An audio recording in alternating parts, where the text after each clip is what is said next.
Hello friends, मैं कुशमिक एक बार फिर से आप सभी का अपने यूट्यूब चैनल गार्डनिंग नेट में स्वागत करता हूं। और फ्रेंड्स, अगर वीडियो की शुरुआत आपके सब्सक्राइब के साथ हो जाए तो कहना ही क्या। तो चलिए फ्रेंड्स, आज के वीडियो की शुरुआत करते हैं इस प्यारे से प्लांट के साथ, जो देखने में ऐसा लग रहा है जैसे कि हवा में तितली उड़ रही हो। तो आज का वीडियो फ्रेंड्स इसी प्लांट के ऊपर होगा, जिसका नाम है रेड बटरफ्लाई विंग। जी हाँ फ्रेंड्स, इसका नाम मैं फिर से दोहरा रहा हूँ, इसका नाम है रेड बटरफ्लाई विंग और इसका साइंटिफिक नेम है क्रिस्टिया वर्सपर्टिलियोनिस। क्रिस्टिया वर्सपर्टिलियोनिस। तो फ्रेंड्स, सबसे पहली चीज़ तो ये कि ये एक ऐसा पौधा है जो मेनली अपने खूबसूरत पत्तियों के लिए ही, बहुत ही आकर्षक पत्तियाँ जो कि देखने में बिल्कुल उड़ते हुए तितली जैसी दिखती हैं, इसलिए ही लगाया जाता है। तो जब भी हवा चलती है फ्रेंड्स, तो इसमें जो इसकी जो सारी पत्तियां हैं वो जब हिलती हैं हवा के साथ, तो ऐसा लगता है कि हवा में ढेर सारी तितलियां उड़ रही हैं। तो अभी तो फ्रेंड्स इसका कलर कुछ फेड हो गया है मौसम के चलते, चूँकि ठंडक बहुत ज़्यादा है, लेकिन गर्मी में ये बिल्कुल एकदम कह सकते हैं कि मरून कलर में होता है और बहुत ही खूबसूरत लगता है। तो इसके साथ एक चीज़ ये भी है फ्रेंड कि इसकी एक वैरायटी नहीं, इसकी 3-4 वैरायटीज़ होती हैं और 4 जो भी वैरायटीज़ है फ्रेंड सभी बहुत खूबसूरत होती हैं। सबसे ज़रूरी बात तो जो लोग अपने घर में कुछ ऑर्नामेंटल प्लांट्स लगाना चाहते हैं जो देखने में बड़े खूबसूरत हों, तो उनके लिए तो ये प्लांट बहुत ही अच्छा है। और ये उन प्लांट के भी श्रेणी में आता है फ्रेंड्स जो देखने में किसी अन्य जीव जैसा रिजेम्बलेंस देते हैं, ऐसा लगता है कि वो कोई अन्य जीव हो। तो तितली जैसे दिखने वाले प्लांट्स में से एक प्लांट ये भी है जो बहुत हद तक उड़ती हुई तितली जैसा ही दिखता है। इसके अलावा ऑक्जेलिस प्लांट भी बहुत हद तक ऐसा ही रिजेम्बलेंस देता है जैसे कि उसमें भी तितलियाँ उड़ रही हों।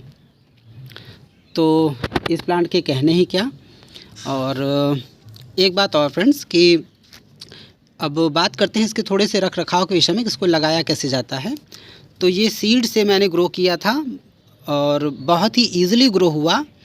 इसे आप कटिंग से भी ग्रो कर सकते हैं, क्योंकि मैंने इसे कटिंग से भी एक बार लगाया था तो ये लग गया था। तो बाकी जो सीड से लगा हुआ प्लांट है वो अब इतना बड़ा हो चुका है फ्रेंड्स कि इसमें भी सीड बनने लगे हैं बहुत ही प्रॉपर मात्रा में। मेरे पिछले वीडियोज़ में मैंने इसको आपको पहले भी दिखाया है।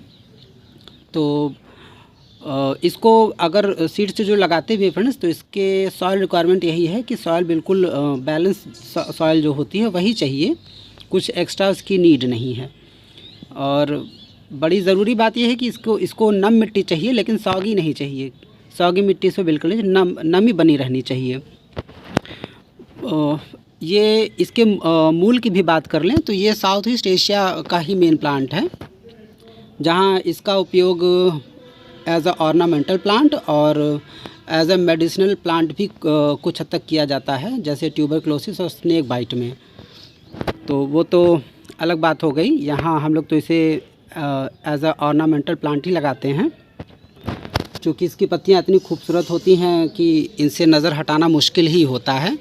साथ ही फ्रेंड्स इसकी जो अदर वैरायटीज़ आती हैं उनमें भी एक कह सकते हैं कि एक ग्रीन कलर में, लगभग ये देख रहे हैं आप तो वो ग्रीन रहेगा, लेकिन जो इसमें लाइनिंग्स दिख रही हैं वो डार्क मरून रहती हैं। तो वो इन प्रजातियों में सबसे खूबसूरत वैरायटी वही होती है, जिसको मैं लेने की कोशिश कर रहा हूँ। मुझे अगर कहीं से मिल जाता है तो निश्चित रूप से इसका वीडियो मैं आपको ज़रूर दिखाऊँगा। साथ ही फ्रेंड्स इसको लेके एक चीज़ और भी फ्रेंड्स कि इसको लेके एक बड़ी ज़रूरी बात ये भी है कि जब भी आप इसे लगाएं तो सेमी शेड इसके लिए सबसे इम्पॉर्टेंट है कि आप इसे सेमी शेड में ही रखें। डायरेक्ट सनलाइट में अगर रखेंगे तो इसकी पत्तियों का कलर फेड हो जाएगा। तो आप इसे सेमी शेड में रखें और मॉर्निंग सनलाइट इसके लिए सबसे बेस्ट है। सॉइल के रिक्वायरमेंट की बात रही तो सॉइल पहले ही बताया मैंने फ्रेंड्स कि इसके सॉइल को आप बैलेंस रखें, कोई कुछ भी एक्स्ट्रा ना दें। नॉर्मल खाद जैसे आप देते हैं महीने 2 महीने में हल्की फुल्की वर्मी कंपोस्ट, वही आपको देना है, कुछ अलग से नहीं। और इसका जब ये एक क्लाइंबर की तरह अगर आप इसे चढ़ाएंगे तो ज़्यादा बेटर होगा, तभी इसको खूबसूरती ज़्यादा खुल के आती है। तो मैंने तो इसे बस ऐसे ही सीड से लगा दिया था ट्राई करने के लिए। तो ये बिल्कुल चल निकला, और इतना चल निकला कि आप देख सकते हैं फ्रेंड्स इसमें सीड का फॉर्मेशन कितनी बड़ी मात्रा में हुआ है। तो अगर आपको इसके सीड्स चाहिए होंगे तो आप ज़रूर मुझे कमेंट करिएगा। तो चलिए फ्रेंड्स, फिर मैं आपसे मिलता हूँ ऐसे ही किसी रोचक वीडियो के साथ। तब तक के लिए हैप्पी गार्डनिंग।